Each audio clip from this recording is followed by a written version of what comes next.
Hey there, welcome back to another video. This time around, it is yet another vlog. I got some gifts to show you guys that were sent to me by Jonathan Lindsay, who is a longtime subscriber of mine and friend, who graciously sent me some more gifts. So I got a few of those to show you guys, and I did get a few other things. But I'm waiting till I get my Arrow UK order in the mail and my Zavi order of more Arrow Blu-rays and my Severin order. I'm waiting till I get multiple orders in the mail before I do another big DVD and Blu-ray update. Because I don't want this to be one of those like really lengthy vlogs. I want it to be around like 25, 30 something minutes. We'll see if I succeed, because normally when I say that, it's longer. But anyway, yeah, I want to show you guys some the gifts that were sent to me by Jonathan, and then I want to share my thoughts on some movie news and some upcoming DVD and Blu-rays in terms of my thoughts on them, as well as give you guys a heads up on what I have planned for the channel. So yeah, let's get started. So let's start with this one. Now this is only 4K Blu-ray that he sent me. And he actually told me about this in advance, and this is really cool because I am a big fan of this movie. And he already sent me the Blu-ray before, the 3-disc with the lithograph. It's not a lithograph. I mean, my bad. The lenticular cover. So he sent me that, but I'm probably gonna keep that because it has a cool cover and it has a soundtrack CD. But what I'm talking about is Maniac. This is the 4K release from Blue Underground. I think it just has the same features from the other release, but it's in 4K, and boy does it look pretty. I warned you not to go out tonight. Looks even better with good lighting.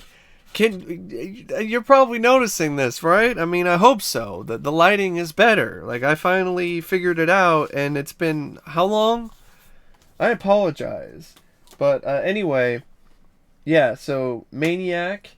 He also sent me Gravity on Blu-ray. I only had this on DVD. This is a great film. I really like it. I'm glad to have it on Blu-ray. I think it'll look great in 4K, upconverted. Reign of the Supermen, which is a sequel to Death of Superman, which I haven't seen yet, but I'm curious about because I really like that comic book series, The Death and Return of Superman. Then he sent me Wizards, a Ralph Bakshi film. I saw this a long time ago. I reviewed it, but I removed it because I was leery of, the whole thing with Kappa, which, to be honest, like, that isn't even that big of a deal. YouTube hasn't changed barely at all since that. But then again, it might also be due to the fact that the company that was really, putting the most effort into, Kappa is, they're dealing with COVID stuff right now. But it is what it is. But anyway, yeah, Wizards on Blu-ray. This is a Eureka video Blu-ray. I didn't even know this even had a Blu-ray, to be honest. And I think it was on. I think it might have only been released in overseas. I could be wrong though. But there's Wizards for the Ralph Bakshi collection. He also sent me Fist of the North Star. I already reviewed this. I really enjoyed it. I thought it was a great anime. Thought it was a blast. So glad to have that on Blu-ray. And then he also sent me some DVDs. Now this is actually a empty case, but that was a mistake on his part. He's going to send me the DVD that was originally in this case later. But yeah, I wanted to get this DVD for my collection for 80s horror films. Like I have this in VHS somewhere in storage out of state, but I wanted the DVD. And the quality's probably not the best. It's probably just a VHS rip, but it makes for a good thing to show on camera. And this is honestly some really, I think this is some really good cover art. I've always liked the cover art for this. Medical science needs donors, dead ones. So that's cardiac arrest, and then he also sent me some more Tailspin, which is terrific. I mean, I haven't seen this show since I was a kid. He also sent me Volume 1. So, yeah, that's the gifts from Jonathan. He also sent me a letter. So here we have, Dear Mike, I hope you enjoy these gifts, as I have my own copy of Maniac on 4K, and my god, it looks amazing in 4K. You think it's a fresh new movie than a movie that came out 40 years ago. Yeah, I'm looking forward to giving it a shot, checking out the 4K transfer. I know for a fact the 4K Blu-rays of The Shining and Mask of Zorro, they look amazing. Both films have never looked better, so I wouldn't be surprised if Maniac looks really good. So is Fist in the North Star. So is Fist in the North Star your fave anime movie now, then Akira and Porco Rosso? Yeah, probably. Yeah, I would say at the moment, yeah, it is my favorite anime. Talks about how he loved it since he was 13, became a fan of the franchise, is one of his favorites. He mentions it's kind of like if Paul Verhoeven did a martial arts futuristic film in animation. Yeah, that is a good way to, that is a good observation. Lynn is the girl's name. Is Ray is the blue-haired guy with the laser fingertips. Oh yeah, my apologies. I apologize for getting those mixed up. I don't think Ray is a cool guy with disabilities. Yeah, I did think Ray was pretty cool. I wish I mentioned more about him in my review. He says, yes, Shin and Ken's fight could have been handled better. Ken and Ro were adopted brothers not by blood. Okay, alright. Shin was Ken's best friend, then betrayed him. The W should check out has James Avery as Kiba Dio. Fang, he's the giant who turns his skin to steel, and it has different dialogue and even badass one-liners. Alright, I'll definitely check out the dub one of these days. In the middle of September, I'm going to send you more stuff, like House by the Cemetery 4K. House by the Cemetery. Sure. I mean, I just, once again, I gotta say thank you so much, man. And thank you for watching and for supporting this channel and for the kind words, and for anyone else who's done anything for me or this channel. It means a lot to me. It really does. But anyway, yeah, he was talking about House by the Cemetery, Tales on the Dark Side of the movie, and even more surprises. He says, I can't wait for your Crypt Season 3, Robo-Vampire, Legends of Dinosaurs, Monster Birds, which, by the way, those are the next reviews coming up, because they were special requests. Rambo Ride for Life's request, Attack Force. Yeah. Matt wants me to suffer.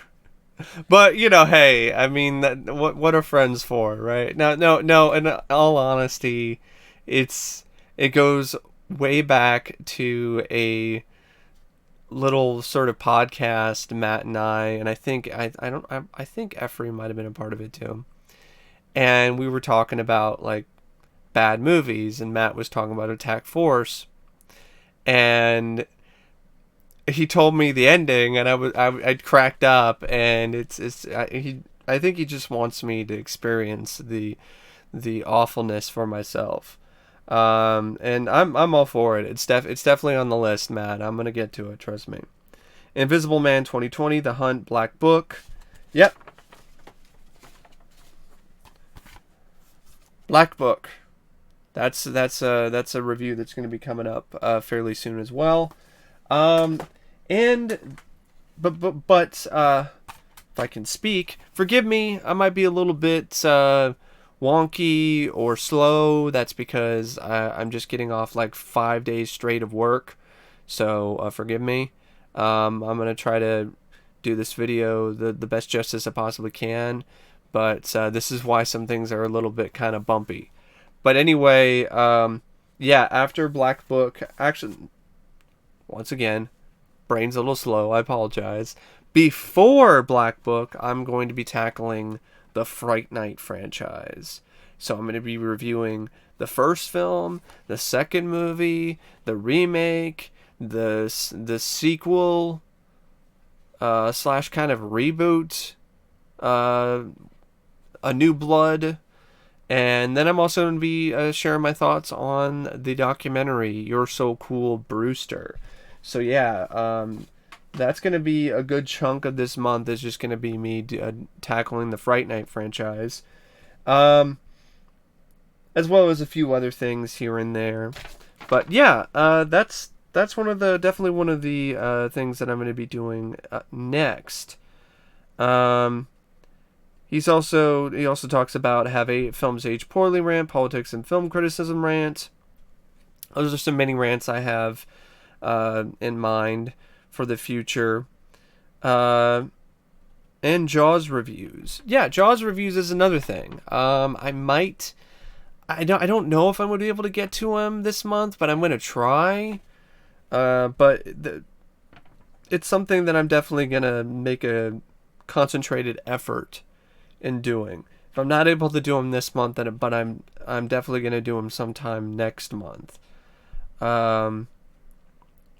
He asked, what other movies and videos after Jaws and those are you going to do this month in August beside Bill and Ted and Back to the Future?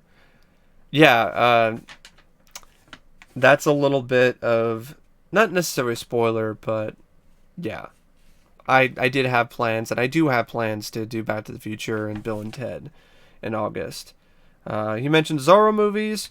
Yeah, might do that. I've been wanting to do reviews of the Mask of Zorro and Legend of Zorro for a while, so maybe. It's like, what are your plans for September for videos on reviews, videos on topics, and all? I don't know quite yet. I haven't really thought about that far ahead. We'll see. Says he hopes I include Tailspin Part 1 or Batman the Animated Series Part 1. Maybe. It just depends on how I'm feeling and how things are going in terms of my free time, in terms of my time off from work. Then he mentions my 1980 horror films. Yeah, I would like to get back to that sometime. He says, did you hear Shivers is coming to Blu-ray from Vestron? Yeah, it is. I actually haven't seen the movie. So I'd be curious to check it out sometime. Then he asks, so how many stars did you give the following movies? Bliss, Fist of the North Star, Vamp, Beverly Hills Vamp, Unfriended, Dark Web, Book of Love, Last American Virgin, and American Animals. Bliss is a 2-star film. Fist of the North Star I would give 4.5. Vamp I would give... I ultimately did really like that one. So 4. Beverly Hills Vamp, 0.5 star. Unfriended Dark Web, 1.5. Book of Love, really like that one too for the most part. 4. Last American Virgin, 3 stars. And American Animals. The more I think about the American Animals, the more it's honestly pretty forgettable. So I'd probably give that 2.5 stars. But anyway, yeah, that's the letter from Jonathan. Now I'm gonna share some of my thoughts on some movie news. Now, I'm not going to go through and talk about all the movie news because I kind of want to save some more thoughts for a separate video, maybe when I might bring back Talking Cinema. But there are some things that I've been wanting to talk about. For one, the Changeling remake, which we definitely do not need a remake of the Changeling. I mean, yeah, I'm gonna look at. Okay, so the Changeling remake. It's coming from Taboo and Hannah director Anders Engström. I've never heard of him. I guess he directed episodes of a TV show or streaming shows called Taboo and Hannah. And so it's going to be a remake by Cornerstone Films. They've had the rights for a while. Tab Murphy, who wrote Gorillas in the Mist, apparently wrote the screenplay. And Joel B. Michaels, who produced the original film, is actually quoted here. He's saying, "I'm overjoyed at having the unique opportunity to reimagine an updated version of the iconic film The Changeling that I produced so many years ago. It's flattering to know that it proved to have inspired a rash of filmmakers that paid homage to the original film. I'm excited to be working with Anders Engstrom, who will bring his own contemporary vision to the film." I mean, just because it has the original producer doesn't mean anything. I just don't think it's necessary. We've had so many generic, forgettable, haunted house, ghost movies as of late. It seems like there's like 50 of them that come out every year. 48 of them are released by Blumhouse. And I just don't really see it's just one of those remakes and one of those films that I just don't think is necessary. First off, I don't see the audience for it. Second, I just don't see the point. The Changeling, as it is already a classic and already underrated and already a great movie. I don't think you can really update it and really do it justice or really do anything different with it in a way that would actually... I don't know. I mean, it wouldn't necessarily have to improve upon the original, but I don't think it would really come close. But if it comes out, I'll ultimately still give it a shot because that's how I am. But I'm not looking forward to it. And I just honestly wish the money and the time and the effort was spent into making an original horror film instead of trying to do another remake or just something based on name recognition. But, that's just me personally. And also, if you haven't seen The Changeling yet with George C. Scott, you need to go check that out. Because it is, in my opinion, one of the best haunted house films ever.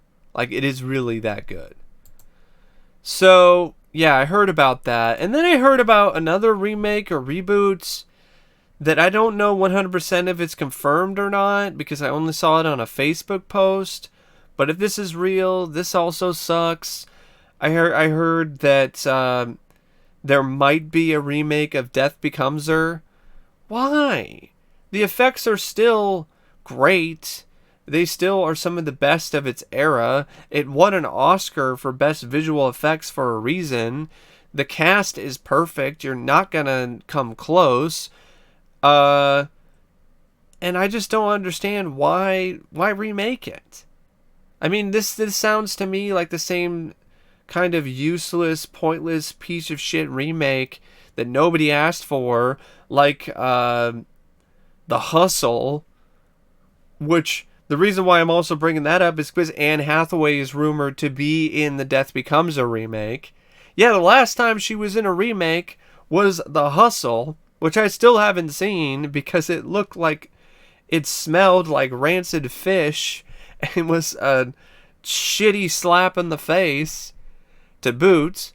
That trailer was awful, and it's a remake of Dirty Rotten Scoundrels, which, yes, I know is in itself a remake of a foreign movie, but still, The Hustle is clearly more of a remake of Dirty Rotten Scoundrels and was originally titled Dirty Rotten Scoundrels until they changed the title to The Hustle. So yeah, Anne Hathaway was involved with that, and if she's going to be involved in the Death Becomes Her remake, then I mean, her track record is trash with these kind of remakes, and for the most part, other than some rare exceptions, most remakes or reboots nowadays are lazy, uninspired cash grabs. They aren't made because the story really could use an update, or the effects could use updating, or anything else could really use a significant update. They are made to make a cheap buck off of name recognition and a cult audience. And that's all all they are. They are incredibly hollow, and then a lot of the time, the people who are involved aren't passionate about what they're doing. And why would they be? Because how can you be passionate about a remake that doesn't need to exist? But anyway, yeah, I think Death Becomes Her reboot or remake is a bad idea. Even if I've heard Lady Gaga would play the role that was of the immortal woman who sells them the potion and all of that. And then the other rumored cast member is Kate Hudson, which I get it because she's the daughter of Goldie Hawn, but still don't think it's necessary. And speaking of Goldie Hawn remakes, that's another thing. Like, there was a remake of a Goldie Hawn film, Overboard, that came out recently with Anna Faris, and the only difference was they gender flipped things. So instead of it being a woman, a rich woman who loses her memory and gets essentially taken advantage of, it's a man. But yeah, I'm not all for the Death Becomes a remake. I hope it dies, really. Speaking of things that should die, I heard the Crow remake isn't technically dead yet. They keep trying to bring that back, as well as the Escape from New York remake, and proposed TV shows of other horror franchises like Hellraiser and all this other stuff. And it's just, and then you have like Halloween Kills, which I saw the teaser trailer. What was that? They didn't even need to release that. The most memorable thing about that teaser trailer is Jamie Lee Curtis screaming at the top of her lungs in extreme emotion, "Let it burn! Let it burn!" And that's honestly how I feel about the Halloween franchise right now. Let it burn! Because, really, just let it fucking burn. Let it burn out. Instead of fading away. But I know some people are like, oh, it's better to burn out than to fade away. But in this case, it's actually better to, yeah. But in that instance, it actually does work. Man, I'm tired. I apologize. But anyway, yeah, I'm tired, and I'm also tired of Halloween movies. But as one of my plans this Halloween is to review the Halloween films again, so, and finally share my thoughts on the 2018 film. So, yeah, just not feeling it. Not that excited about Halloween Kills from what I saw in the trailer and the teaser. But then again, it's just a teaser. But I just don't think there's really much you can really do with this franchise. I think you've done it all. That's how I feel about most of these horror franchises. You've done it all. What's the point? But speaking of horror franchises, that ties into the next thing I want to talk about, which is upcoming DVD and Blu-ray releases. And there's a doozy that's coming out in September, I believe. Or is it October? I think it's September or October. And that is a new box set of the Friday the 13th films by Scream Factory.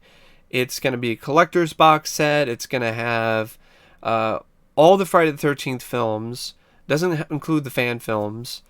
But yeah, it has all of the Friday the 13th films. And it has new remasters of the first four. And Jason Goes to Hell, I believe. But it doesn't have remasters of 5 and 6 and some of the other films. The features, as of right now, from what I've seen, are just porting over the stuff from the other releases. I don't know if they're including Crystal Lake Memories or anything like that. But yeah, there's a new 4K scan for Part 1, Part 2, Part 3. Part 3 is actually going to have the 3D version.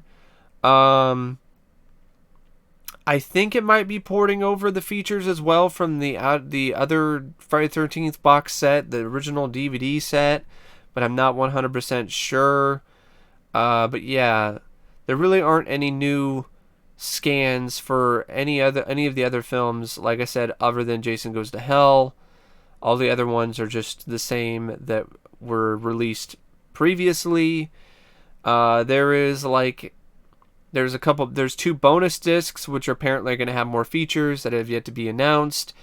The second bonus disc is going to include two separate documentaries that have some interviews with some of the people from Friday the 13th, Scream Queens, Horror Heroines Exposed, Slice and Dice, the slasher film Forever. It's going to have a trailer reel. It's going to have some press kits. It's going to have a bunch of stuff. They're going to have like vintage Fangoria magazine articles that you can look at on the Blu-ray, which is cool. I don't know how that's really going to work, but it's still pretty cool. The price tag is pretty high right now. It's like $160 through Scream Factory's site, but you can get it through Amazon Canada and some other places for a little bit cheaper than that, like $125 or $130 or something. I'm gonna get it because I'm just a sucker for box sets, and I really love box sets. And one of my favorite box sets is Scream's box set of Halloween. So I definitely am gonna pick it up. But I can see why some people are leery of it. I can see why some people don't want to spend that much coin on it because there's not going to be a whole lot of new features. There's not going to be really any new deleted scenes or new uncut versions of some of the sequels. And some of the sequels don't get new remasters, which sucks because I really like Part 7 and I like Part 6. So it would have been nice to have seen remasters of those. But yeah, it's still really cool, and it is something that I'm honestly looking forward to, especially Jason Goes to Hell and seeing some of the extra features and some of the stuff on that. That being said, though, I mean, Crystal Lake Memories is pretty definitive when it comes to a special feature. When it comes to interviews with people involved with the franchise, so it'll be a little bit difficult to really get anything that new in terms of really making it 100% worth the high price tag for some of the fans of the series, especially those who are a little bit tighter on their budgets. But if you got the money to splurge and you're a fan, I mean, you've probably already pre-ordered it. I don't really even need to say anything. Scream Factory also announced some new steelbooks of Pumpkinhead and Motel Hell. They're going to have new remasters. I mean, I'm okay with the releases of those that I have. I don't think I have Motel Hell. I have the Arrow video release, but I'm okay with the Pumpkinhead release that I already have. I don't really need the steelbook. But other than the Friday the 13th box set, there's some other upcoming stuff that's pretty cool as well. Kino Lorber announced that they're going to be releasing Gotcha, which is honestly one of the Universal films I've been wanting to see get a Blu-ray release with Anthony Edwards. They are also going to be releasing some Michael J. Fox movies. The Secret of My Success, which I'm so psyched for. I love that movie. And they're also going to be releasing The Hard Way with Michael J. Fox and James Woods, which is honestly one of the more underrated films out of both of those actors' filmographies. So that's getting a Blu-ray sometime this year. And I'm trying to think if there's anything else that I really wanted. Oh yeah, Arrow Video is doing some stuff. They're doing a Blu-ray box set as well as a 4K release of Pitch Black. They're also doing a 4K box set release as well as a regular Blu-ray release of Flash Gordon, the 1980 film. Pitch Black and Flash Gordon is supposed to come out in August. I already pre-ordered them. I'm really looking forward to seeing Flash Gordon in 4K and watching all those features and everything. I honestly really like that movie for what it is. If you want to hear more of my thoughts on it, I actually already reviewed the movie on this channel. You just have to go and look for it in the search bar. But yeah, I mean, I don't really know what else to say about upcoming DVDs and Blu-rays. Those are the main ones that I wanted to mention. There probably will be more that will be announced in the future. I heard something about a 4K release of Beetlejuice, but I also heard that it might not have any new features, which is fucking bullshit. But, you know, that's a whole other story. Also heard about a Goonies 4K, but I also heard there might not be any new features on that. Both of them are just going to be overpriced box sets. Excuse me, I just got indigestion thinking about it. There's going to be overpriced box sets with stickers and boxes that look like props from the movie or something. And I'm like, I don't fucking care about any of that. Can we get some actual features? Interviews with cast and crew members for two of the most iconic films of the 80s. They really are two of the most iconic films of that decade, and they're bare bones for the most part. It's frustrating. I don't care about the fucking stickers and the temporary tattoos and any of this fucking shit. But that's just my little rant on that. As for what's coming up next on the channel, I already kind of spilled the beans on that earlier. So, yeah. I don't know what else to say except thank you for watching. And as always, I'll see you later. See ya.